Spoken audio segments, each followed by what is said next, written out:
Et donc bonjour à tous et à toutes, ici Albangoisé Gaming, on se retrouve pour une nouvelle vidéo. Et en effet, dans cette vidéo, on va parler donc du guide de Genshin Impact donc sur cet événement richesse perdue. Donc comme vous avez pu le voir donc lors de ma dernière vidéo, nous sommes actuellement le jeudi 8 janvier 2021 et donc on peut parler de cet événement. Également, je mettrai à jour donc que ce soit pour des vidéos de Jennings ou de Genshin Impact, je mettrai à jour donc les playlists et je vous les mettrai en description. Comme ça, vous pouvez vous regarder toutes les playlists et même ceux que vous avez ratés. Et donc là, on va parler de cet événement. Donc l'événement de richesse perdue, lorsque vous vous connecterez au jeu, donc il vous demandera d'aller donc voir un homme ou le man.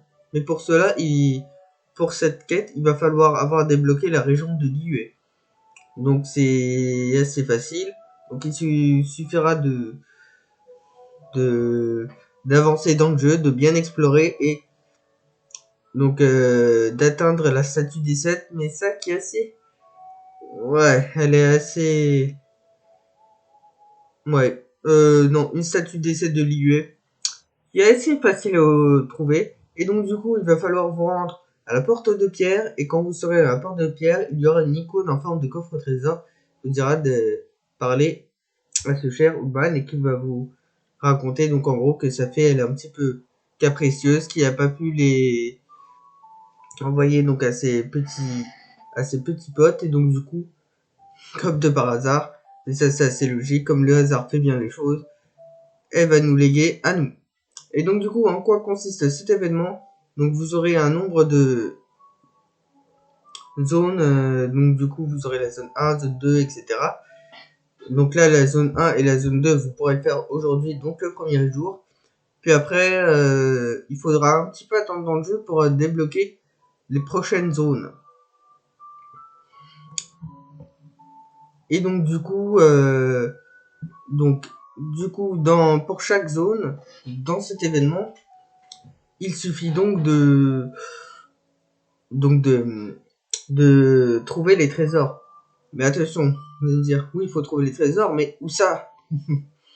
Et donc du coup, c'est très facile puisque quand vous avez, quand vous allez sur le descriptif de l'événement, donc il va y avoir les zones où Pullman, donc il avait noté dans son cahier de recherche, où pourraient potentiellement être donc les trésors. Et donc du coup vous allez le trouver. Mais également vous avez un autre gadget donc par cet événement qui vous est donné, c'est la fameuse petite fée qui est dans l'inventaire, qu'il suffit de l'équiper. Et donc si vous êtes sur ordinateur, il suffit d'appuyer sur W et donc du coup la fée, donc elle servira d'indice. Vous savez, quand votre parent vous dit, par exemple, admettons à Pâques, pour chercher vos chocolats pour dire ouais, t'es chaud, t'es froid, et ben en fait, la fée, ça poursuit exactement le même logique.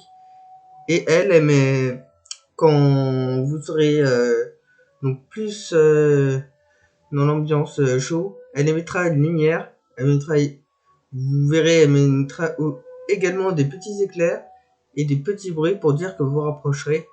Et donc du coup, vous gagnerez des sapacs. Bon, je mettrai en description, mais je me rappelle plus comment ça se dit. Peut-être que je me trompe. Et donc pour chaque zone, il vous faudra en trouver 60. Et donc du coup, après, vous passerez à la zone suivante. Donc les zones 1 et 2 se débloqueront lorsque vous commencerez l'événement. Puis après, les autres zones se débloqueront ensuite. Également, ce que je n'ai pas trop fait lors de l'événement, mais vous allez également me poser la question, je suis sûr. Mais Alban, qu'est-ce que sont les sapacs? Eh ben en fait, les sapacs, ce sont des ressources dans l'événement où, bah, exactement comme l'événement Disaster Revenue, donc que moi j'avais fait, et l'événement donc dernièrement des Frais et Dragons. Donc en échangeant des sapacs donc contre des objets, bah, comme la fonctionnalité de Duel Links du changeur de cartes.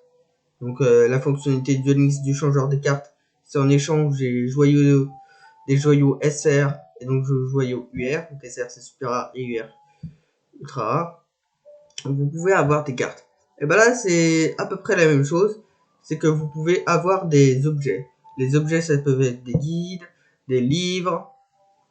Ça peut être également des leçons héros, des conseils du héros, des astuces de voyageurs. Donc, je vous rappelle, tous ces objets-là, ça vous permet d'augmenter le niveau de vos personnages.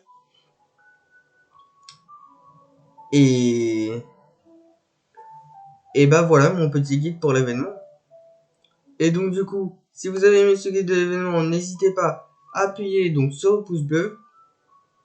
Également, je vous ferai d'autres guides de fonctionnalités donc sur Genshin Impact.